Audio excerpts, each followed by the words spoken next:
What is up, fellow car enthusiasts? My name is Eric, this is Gridline Go, and today I want to go over 5 things I hate about my 1999 Honda Passport / Isuzu Rodeo.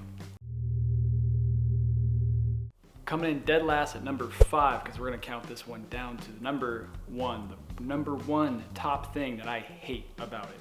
Number 5, due to the fact that it is well, no one really knows anymore. It is a Honda Passport. It is an Isuzu Rodeo. I don't get that much attention because, you know, it's just not quite a forerunner. It's got to be a forerunner. And I've had multiple people actually ask me, like, is that a forerunner? You're close. It does. I'll give you that. It does look like a forerunner, but it's not. It is the competitor of the time. But, you know, as car enthusiasts, we do appreciate the common courtesy and the people admiring your love, your passion, what you put your work into, and that is your vehicle, that is your time motivation, your baby. You know, you want a little bit of attention, a little bit of gratitude, kind of secretly, just secretly, I won't say anything. You hope for people to actually give you a thumbs up or, yeah, that's cool, I like that. But this, very few people do, but when I do, it gets quite a bit of praise.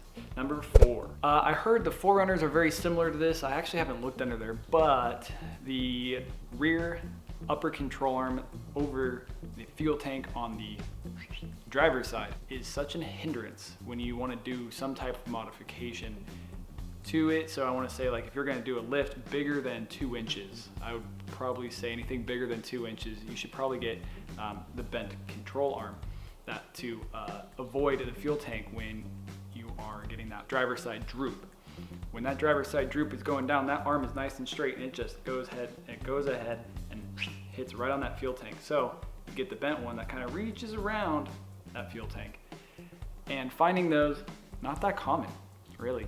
There's a couple people out there and think it's super great, but that is just like, it's a major design flaw for me. When you're building a semi-capable off-road vehicle, you're gonna want something, you know, a little bit modifiable? I think that's the word. You wanna be able to modify a little bit. And that is typically one of the things that you run into if you do a lift over 2 inches. 2 inches, that's it. When you get a taller shock, it just slams right into that fuel tank and it just gets in the way of everything. On to number 3. When I first got it, no lift, no nothing. It had 176,000 miles on it. Fixed a couple little things here and there, fixed a fuel pressure regulator, replaced a fuel pump. Car ran great, and it had about, I don't know, 16 to 20 mpg, and that's like really good. That's comparable to today. Doing really well for a 20-year-old SUV with almost 200,000 miles on it.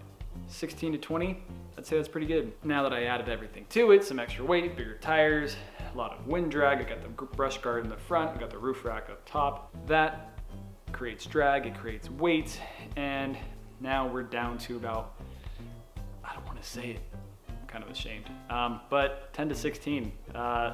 So about 10 to 16 mpg, I'm looking about 10 city, 16 highway is what I mean, compared to the 16 city, 20 highway I was getting before I modified anything. And it sucks, I know, it does make it a little bit more expensive on that fact. So, yeah, that's okay, it's fun. It's really fun. Smiles per gallon, that's all that matters. Number 2, and this is kind of a well-known issue with the Honda Passports and Isuzu Rodeos, and that's because they do have a 4L30E GM transmission, which is their 4-speed automatic, electronically controlled.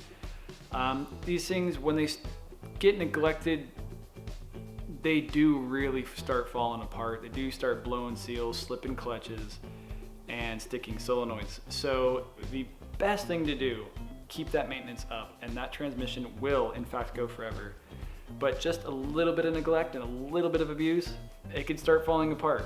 And when I say a little bit, I mean like actual abuse, like towing heavy off-roading 33s and a roof rack and stuff. Who would do that? And this is my numero uno, number 1. My number 1 most thing that I hate about the Honda Passport Isuzu Rodeo and that is due to the fact that there is hardly any aftermarket for these things. There are so few products and manufacturers who actually make things for these cars. There's a couple people out there. There's one guy that I know on Instagram. There's another manufacturer that's been around for a while, and they make a great product. It's expensive, but their customer service is absolute trash. Good luck talking to them and trying to work something out with them. And maybe if you order something, you might get it. I don't know. I don't know what you're talking about.